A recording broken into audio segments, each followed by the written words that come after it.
Bismillahirrahmanirrahim. Assalamualaikum warahmatullahi wabarakatuh.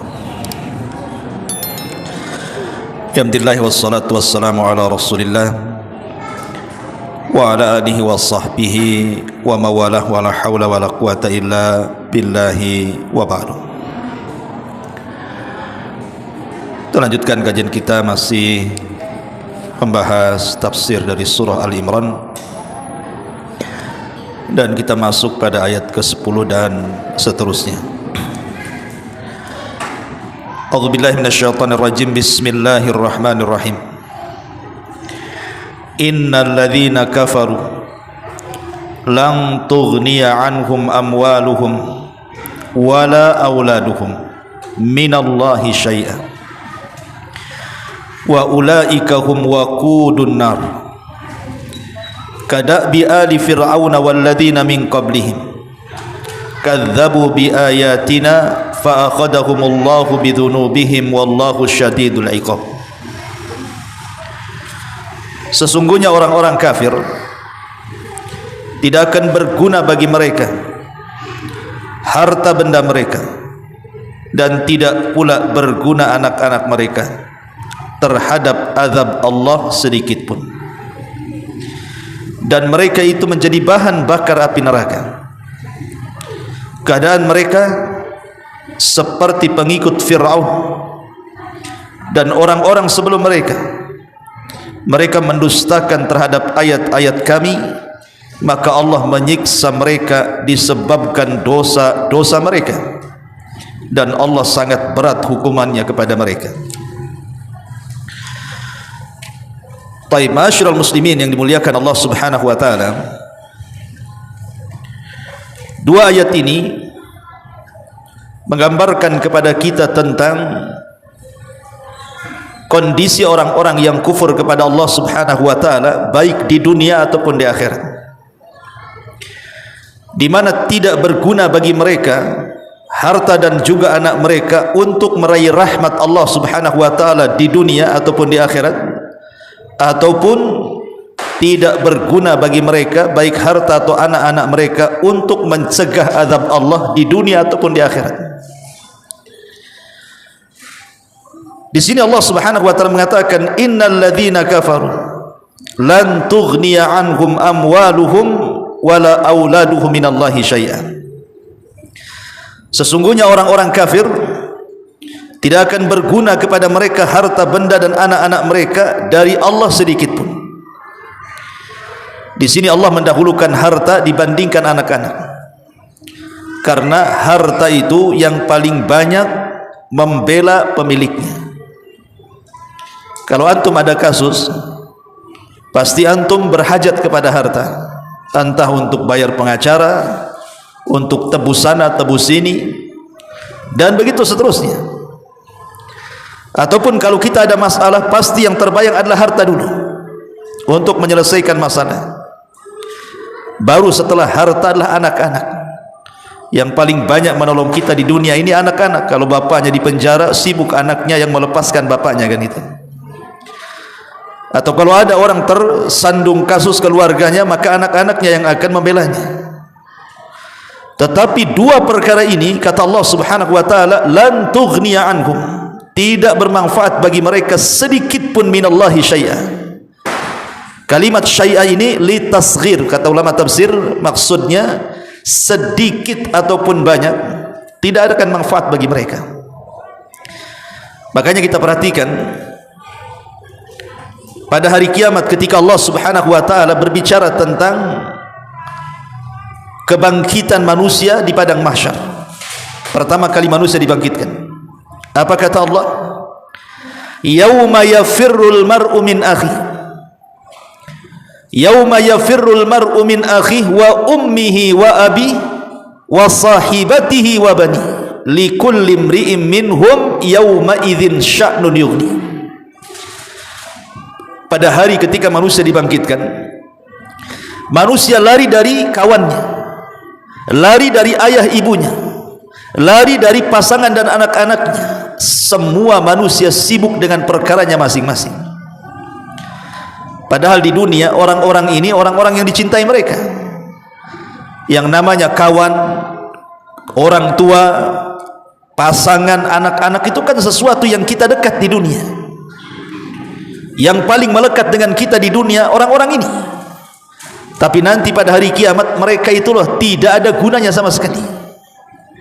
Justru mereka lari dari saudaranya, lari dari orang tuanya, lari dari kerabatnya, dari pasangannya, dari anak-anaknya, takut berjumpa dengan mereka mana. Bahkan Imam Ibn Rajab Al-Hambali mentafsirkan kenapa mereka lari satu dengan yang lainnya, takut satu dengan yang lainnya menuntut kezaliman di dunia. Boleh jadi seorang ayah mendolimi anaknya, istri mendolimi pasangannya, anak mendolimi orang tuanya. Nanti pada hari kiamat menuntut atas kezalimannya. Makanya mereka lari satu dengan yang lainnya. Atau boleh jadi karena ketakutan yang luar biasa sehingga mereka tidak peduli dengan orang-orang di sekitarnya. Yang jelas mereka hanya ingin menyelamatkan diri-diri mereka sendiri. Dari sini kita katakan lan tughniya anhum amwaluhum wala auladuhum minallahi syai'an. Tidak ada guna harta dan anak-anak mereka sedikit pun di hadapan Allah Azza wa Jalla. Bahkan kalau kita lihat hadis syafaat, ketika manusia harus berdiri dan tidak bisa duduk apalagi berbaring ketika matahari didekatkan 1 mil di atas kepala, mereka bingung harus apa yang mereka lakukan saat itu karena tidak ada keputusan dari Allah Subhanahu wa taala. Mereka menunggu, sehingga mulailah mereka berjalan menuju Adam alaihi salam. Tapi Adam mengatakan, nafsi nafsi, urus diri kalian, urus diri kalian. Saya tidak bisa menolong kalian karena saya pernah melakukan hal yang membuat Allah murka yang tidak pernah murka sebelum dan sesudahnya. Sebaiknya kalian datang kepada Nuh. Tapi ucapan Nuh juga sama dan mengatakan nafsi nafsi, urus diri kalian, urus diri kalian. Sebaiknya kalian datanglah kepada Ibrahim. Maka mereka pun datang kepada Ibrahim. Ibrahim pun sama mengatakan nafsi nafsi, urus diri kalian, urus diri kalian. Sebaiknya kalian datang kepada Nabi Musa. Musa pun sama, Isa pun sama. Padahal orang-orang yang datang kepada Nabi Adam alaihi salatu wassalam, di antara mereka ada anak-anaknya. Yang datang kepada Nabi Nuh alaihi salam itu ada anak-anaknya di situ. Yang datang kepada Nabi Ibrahim juga ada anak-anaknya di situ. Yang datang kepada Nabi Musa juga ada anak-anaknya. Yang datang kepada Nabi kepada nabi-nabi ini kan ada keluarganya di situ. Ada istrinya, ada anaknya gitu ya. Tetapi Adam, Nuh, Ibrahim, Musa, hatta Isa, yang datang kepada Isa dari seluruh manusia itu ada ibunya juga di situ, Maryam. Maryam ada di situ. Dengan kelompok manusia yang datang kepada Isa, tapi Isa mengatakan nafsi nafsi, urus diri kalian, urus diri kalian. Bayangkan seorang nabi tidak bisa menyelamatkan Maryam, Isa tidak bisa menyelamatkan Maryam, tidak bisa memberikan syafaatul uzma. Nabi Nuh alaihi salatu wassalam tidak bisa menyelamatkan anaknya Yafis atau Ham ataupun Syam yang ikut terlibat di situ. Ataupun Nabi Adam alaihi salatu wassalam, tentu di antara orang-orang itu juga ada Habil di situ. Ada Qabil kan itu ya, dari sekian manusia yang berkumpul di padang mahsyar itu. Tapi nabi-nabi ini mengatakan nafsi nafsi, urus diri kalian, urus diri kalian. Dari sini kita tahu lan tughniya anhum amwaluhum wala auladuhum minallahi syai'an. Tidak guna kepada mereka harta dan anak-anak mereka dari Allah sedikit pun. Makanya saya heran ikhwan, kalau di dunia ini ada orang yang berani melakukan kezaliman untuk membela keluarganya. Ada orang tua siap membela anaknya padahal anaknya salah. Suami membela istrinya padahal istrinya yang salah. Anak membela orang tuanya padahal orang tuanya yang salah. Padahal mereka ini tidak ada guna di hadapan Allah. Yang kita bela loh di dunia itu, anak kita bela, orang tua kita bela, atau orang tua membela anaknya, atau pasangan membela pasangannya. Jelas benar mereka di atas kezaliman. Pertanyaannya, apakah orang-orang yang kita bela di dunia mereka akan membela kita di hari kiamat? Belum tentu. Lalu apa gunanya kita membela kezaliman keluarga kalau di akhirat keluarga yang kita zalim itu justru tidak bermanfaat bagi kita, kan begitu ya? Logikanya kan di mana gitu? Maka jangan sampai membela kezaliman siapapun di dunia, mau orang dekat kita, mau orang tua kita, mau saudara kita, mau anak kita, karena mereka lan tughniya anhum minallahi syai'an. Mereka tidak ada gunanya sama sekali pada hari kiamat. Nasab loh tidak ada gunanya. Makanya Rasul sallallahu alaihi wasallam mengatakan dalam sebuah hadis, man batta'a bihi amaluhu lam yusri' bihi nasabuhu. Siapa yang lambat amalannya, maka tidak mungkin dikejar nasabnya. Semulia apapun nasab Anda, kalau amalan kita lambat, nasab itu tidak ada gunanya. Walaupun Anda keturunan Nabi sekalipun, tidak ada gunanya. Nabi SAW pernah mengatakan kepada Fatimah, putrinya, di halayak orang-orang Quraisy, dan mengatakan, "Lau Fatimah binta Muhammadin saraqat laqata'tu yadaha." Kalau seandainya Fatimah binta Muhammad itu mencuri, kupotong tangannya. Rasul ingin mengatakan bahwa tidak ada syafaat pertolongan walaupun anaknya sendiri. Kalaupun salah tetap salah. Fatimah mencuri tetap kupotong. Enggak ada peduli, kata Nabi sallallahu alaihi wasallam. Salah-salah jangan dibela. Karena pada hari kiamat tidak ada gunanya orang-orang itu. Sebagaimana Nabi sallallahu alaihi wasallam juga mengatakan dalam riwayat yang lain kepada Fatimah, "Ya Fatimah binta Muhammadin salini ma syi'ti la ugni anki minallahi syai'a." Hei Fatimah, putri Muhammad, mintalah sesukamu tentang dunia ini, karena aku tidak bisa memberikan manfaat kelak pada hari kiamat di hadapan Allah Subhanahu wa taala. Rasul sendiri tidak bisa menyelamatkan Fatimah pada hari kiamat. Makanya di sini Allah katakan, innal ladzina kafaru lan tughniya anhum amwaluhum wala auladuhum minallahi syai'a. Bahkan Allah Subhanahu wa taala mengatakan dalam surah An-Nahl ayat 111, yauma ta'ti kullu nafsin tujadilu an nafsiha wa tuwaffa kullu nafsin ma amilat wa hum la yudlamun, atau la yadlamun, wa hum la yudlamun. Ingatlah pada hari ketika setiap orang datang untuk membela dirinya sendiri, dan bagi setiap orang diberi balasan untuk, atau diberikan balasan secara penuh dengan apa yang telah mereka kerjakan, dan mereka tidak akan dirugikan sedikit pun. Lihat bahasa Al-Quran, yauma ta'ti kullu nafsin tujadilu an nafsiha. Ingatlah pada hari ketika setiap orang datang menghadap Allah membela dirinya masing-masing. Artinya bahwa pada hari kiamat itu tidak ada gunanya lawyer itu, karena memang tidak ada lawyer. Di dunia kalau antum ada masalah, antum bisa cari pengacara yang kondang, yang hari-hari nampak tuh, yang suka duduk di kopi itu, antum bisa lah bayar itu orang itu, ya. Di dunia bisa kita bayar lawyer dengan uang setumpuk kita. Di akhirat lawyer saja butuh lawyer, lawyernya butuh lawyer, dan tidak ada yang jadi lawyer kali itu. Siapa? Karena Allah Subhanahu wa taala yang mengatakan dalam sebuah ayat, yauma la tamliku nafsun li nafsin syai'a wal amru yauma idzin lillah. Pada hari ketika seseorang sama sekali tidak berdaya menolong orang lain, dan segala urusan pada hari itu dalam kekuasaan Allah Subhanahu wa taala. Enggak ada yang bisa membela siapapun kecuali dirinya di hadapan Allah.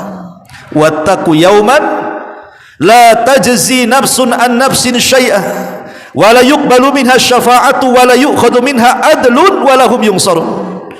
Dan takutlah kamu pada hari ketika tidak ada seorang pun dapat membela orang lain sedikit pun, sedangkan syafaat dan tebusan apapun dari dirinya tidak diterima, dan mereka tidak akan ditolong. Abu Jahal ataupun Abu Lahab, saat turun ayat tabat yada abi lahabi wa tab, dia kumpulkan orang-orang seprofesi dia, kawan-kawannya dikumpulkan, kemudian disesumbar dan mengatakan, laukana ma qala Muhammadun la sadiq. Apa kata Abu Lahab? Kalau yang dikatakan si Muhammad itu benar, sayasla narang dzata lahab, bahwa aku akan masuk ke dalam neraka yang menyala-nyala, kata Abu Lahab. Apa kata Abu Lahab? Tenang, aku banyak harta, aku kaya, aku banyak anak, semua anak-anakku sukses. Aku akan tebus neraka itu dengan kekayaanku, katanya. Aku akan tebus neraka itu dengan anak-anakku. Maka Allah Subhanahu wa taala tegas mengatakan, ma aghna anhu maluhu wa ma kasab. Enggak ada guna hartamu wahai Abu Lahab, enggak ada guna pula keturunan wahai Abu Lahab. Kalau sudah masuk neraka, malaikat zabaniyah tidak bisa disogok dengan harta. Harta dari mana? Dibangkitkan saja telanjang, tanpa dikhitan, tanpa pakai alas sandal, tanpa menggunakan harta di badan, apa yang mau ditebus? Pada hari kiamat tuh apa yang mau ditebus? Tetapi kita sesumbernya Abu Lahab saja mengatakan seperti itu. Makanya Allah bantah perkataan Abu Lahab dengan turun ayat ma aghna anhu, tidak ada guna bagi dia. Maluhu, hartanya, wa makasab, ataupun anak-anaknya, enggak ada guna. Lan tughniya anhum amwaluhum wala auladuhum minallahi syai'a. Tidak ada guna harta benda mereka dan anak-anak mereka sedikit pun dari Allah Subhanahu wa taala. Ma'asyiral muslimin yang dimuliakan Allah Azza wa Jalla. Dahulu di zaman Bani Israel, ada yang mengatakan kisah Israiliyat karena tercantum dalam surah Al-Kahfi isyaratnya. Ketika ada dua orang, yang satu kufur nikmat, yang satu syukur nikmat. Ini berkawan dua orang ini. Satunya syukur nikmat, satunya pula kufur nikmat. Yang syukur, yang kufur nikmat ini diberikan perkebunan yang tidak pernah dizalimi hasilnya. Diberikan dua kebun yang sangat luas dan menghasilkan. Tidak ada musimnya, musim terus. Kaya raya. Yang satu yang syukur nikmat pula tak punya apa-apa, fakir miskin, tapi dia bersyukur akan kondisinya. Kemudian yang syukur nikmat ini datang minta pekerjaan kepada yang kufur nikmat ini, karena dulunya kawan akrab. Tapi bukannya dikasih pekerjaan, malah dicaci maki. Kemudian dia sombong dengan kekayaannya dan mengatakan ma adzunnu an tabida hadhihi abada. Aku tidak yakin kekayaan ini akan musnah. Inilah yang akan mengekalkan diriku, katanya. Sombong dia. Dikiranya harta bisa mengekalkan dirinya. Dikiranya harta itu bisa menyelamatkan dirinya. Ikhwan, sehebat apapun jabatan di dunia, sebut dia presiden, menteri, apalagi di bawahnya lagi, boleh jadi wali kota, ataupun setingkat jenderal, ataupun setingkat bos di perusahaan-perusahaan. Di dunia sebutan itu melekat pada mereka. Pak Presiden silahkan, Pak Menteri silahkan, Pak Wali Kota silahkan, bos ini silahkan. Itu di dunia melekat lakob itu kepada mereka. Tapi ketika kemudian orang-orang ini mati, meninggal dunia, jasadnya sudah dibungkus dengan kain kafan, lakob-lakob itu hilang dengan sendirinya. Orang akan mengatakan, ayo kita mandikan jenazah ini, ayo kita mandikan jenazah itu, ayo kita antar jenazah ini. Yang ada hanya satu lakob jenazah saja. Enggak ada. Mana presidennya, mana lakob presidennya, mana lakob menterinya, enggak ada. Enggak ada lagi. Bahkan baju kebesaran mereka yang mereka selalu pakai, dengan pangkat di badan mereka yang entah berapa pangkat itu, dari pundak, kiri, kanan, depan, belakang, penuh dengan penghargaan, ketika meninggal hilang semua itu. Bahkan pakaiannya pun tidak layak dipakaikan karena diganti dengan kain kafan. Sebutannya cuma satu, jenazah. Hilang lakob-lakob itu. Makanya kalau seandainya saya nasihatkan kepada siapapun yang Allah berikan atau Allah bentangkan kekayaan, letakkan kendaraan yang indah Anda di hadapan Anda, letakkan mobil Anda di hadapan Anda. Rasul mengatakan, ahbib ma syi'ta fa innaka mufarik. Cintai sesukamu, mobil itu akan meninggalkan kamu. Letakkan rumah yang indah itu di depan kita. Kemudian kita ingat sabda Nabi sallallahu alaihi wasallam, ahbib ma syi'ta fa innaka mufarik. Cintai sesuatu yang kau cintai di dunia, nanti mereka akan meninggalkan kita. Semua akan ditinggalkan. Orang mati itu tidak mungkin mobilnya juga masuk, rumahnya masuk, tanah yang luas cuma tanah hanya sepeta saja bagi dia. Artinya dari sini apa? Tidak ada guna harta itu. Tidak ada guna pada hari kiamat. Itu maksudnya Allah Subhanahu wa taala ingin singgung di sini, innal ladzina kafaru lan tughniya anhum amwaluhum wala auladuhum minallahi syai'a. Dan lebih ngerinya Allah tutup ayatnya, wa ulaika hum waqudun nar, naudzubillah. Dan mereka manusia-manusia kufur itu akan menjadi bahan bakar api neraka. Ulama mengatakan kalimat waqud artinya bahan bakar neraka itu manusia. Manusia itu akan terbakar dan akan membakar yang lainnya. Itu maksudnya. Kalau kita ini masa dulu gitu ya, masa belum ada kompor gas, kompor minyak, orang masih pakai kayu bakar. Berarti bahan bakarnya pakai kayu bakar. Kayu bakar itu yang dibakar. Lah bahan bakar neraka itu manusia. Manusia itu akan terbakar dan membakar yang lainnya. Itu makna waqud. Jadi kelak pada hari kiamat, manusia-manusia itu akan menjadi waqudun nar. Dia sendiri terbakar, kemudian membakar yang lainnya. Auzubillah. Ya. Kemudian Allah Subhanahu wa taala ingin mencontohkan kadabi ali fir'auna. walladzina min qablihim, keadaan mereka seperti keadaan pengikut Fir'aun dan orang-orang kafir sebelum mereka. Seolah-olah ayat ini ingin mengatakan, lihat Fir'aun itu, atau lihat orang-orang sebelum Fir'aun dari kaum Ad, kaum Samud, kaum Sodom dan kaum-kaum sebelumnya. Lihat mereka, tidak manfaat bagi mereka harta mereka, tidak juga manfaat bagi mereka anak-anak mereka, dan mereka akan menjadi bahan bakar neraka. Seolah-olah Allah ingin katakan seperti itu. Lalu kenapa kemudian Allah Subhanahu wa taala menyebut keluarga Fir'aun? Bukankah tokoh-tokoh kafir di dalam Al-Quran itu banyak sekali yang diadab oleh Allah Subhanahu wa taala? Sebelum Fir'aun ada kaum Ad, kaumnya Nabi Hud. Sebelum Fir'aun ada kaum Samud, kaumnya Nabi Saleh. Sebelum Fir'aun ada kaum Sodom, kaumnya Nabi Lut. Sebelum Fir'aun ada kaum Mu'tafikah dan begitu seterusnya. Kenapa Allah Subhanahu wa taala justru sebutkan pertama kali kadabi ali Fir'aun, seperti keluarga Fir'aun? Kenapa tidak disebut kaum Samud, kaum Ad, kaum Sodom dan yang lainnya? Sebagian para ulama mengatakan karena ada 3 sebab. Kenapa didahulukan perkataan keluarga Fir'aun? Pertama, karena zamannya lebih dekat kepada Nabi. Fir'aun ini zamannya lebih dekat kepada Nabi dibandingkan kaum Ad, lama jauh gitu ya. Yang kedua, Fir'aun ini lebih masyhur, semua orang tahu. Sebut Fir'aun saja, di barat, di timur, di selatan, di utara, semua tahu. Orang Islam, orang kafir, ahli kitab, Nasrani, Yahudi, semua orang tahu. Sebut Fir'aun, tahu. Tapi kalau disebut Samud, boleh jadi orang tidak tahu. Makanya diambil yang paling masyhur. Yang ketiga, karena konteksnya ini sedang membantah siapa? Sedang membantah orang-orang Nasrani Najran. Saya sudah dari awal sudah saya katakan, ayat 1 sampai 80 ini dialog Rasul bersama siapa? Orang kafir Nasrani Najran. Dan Fir'aun itu semua dikenal. Tapi kalau kaum Ad, kaum Samud itu hanya orang Arab saja tahu ceritanya, tapi ahli kitab tidak tahu. Tetapi kalau disebut Fir'aun, orang Arab tahu ceritanya, ahli kitab juga tahu ceritanya. Makanya Allah Subhanahu wa taala ingin mempermisalkan keluarga Fir'aun karena kisah ini sudah mereka ketahui, baik orang Nasrani ataupun orang-orang Yahudi. Tahu kisah Fir'aun, ditenggelamkan Fir'aun itu. Adapun kalimat kadabi ali Fir'aun, kadabi kebiasaan Fir'aun itu tidak lepas daripada kekufuran, kezaliman, kesewenang-wenangan dan kefajiran yang luar biasa. Dia membunuh anak-anak bayi-bayi laki-laki hanya karena berdasarkan mimpi. Dan yang lebih parah lagi, dia menentang nabinya. Dan lebih parah lagi, dia mengaku dirinya Tuhan dan mengatakan ana rabbukumul a'la, saya Tuhan kalian yang paling tinggi.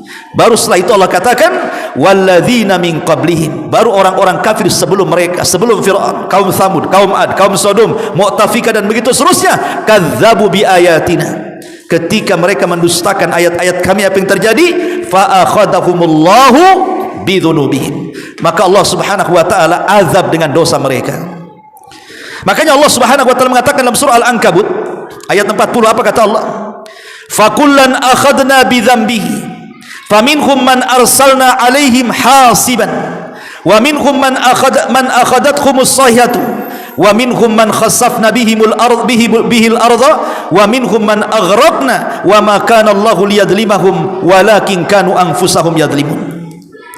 Masing-masing mereka kami azab karena dosa-dosa mereka. Di antara mereka ada yang kami timpakan kepada mereka hujan dari batu. Siapa? Kaum Lut, dihujani batu ya. Kemudian dan di antara mereka ini ditimpa dengan suara keras yang mengguntur seperti kaum Ad dan Samud. Jibril berteriak 1 kali teriakan yang mengguntur, semua mati di rumah-rumah mereka bergelimpangan. Dan di antara mereka ada yang kami lenyapkan, ditelan oleh bumi seperti Qarun, ditelan oleh bumi, dia dan seluruh hartanya. Dan di antara mereka ada yang kami tenggelamkan seperti siapa? Fir'aun, kami tenggelamkan ke dasar lautan. Allah sama sekali tidak hendak menzalimi mereka, akan tetapi merekalah yang menzalimi diri-diri mereka sendiri. Makanya Allah mengatakan fa akhadahumullahu bidzunubihim wallahu syadidul iqab, dan Allah sangat berat hukumannya. Wallahu alam. Sampai di sini. Subhanakallahumma bihamdika asyhadu an la ilaha illa anta astaghfiruka wa atubu ilaik. Allahu ta'ala alam. Assalamualaikum warahmatullahi wabarakatuh.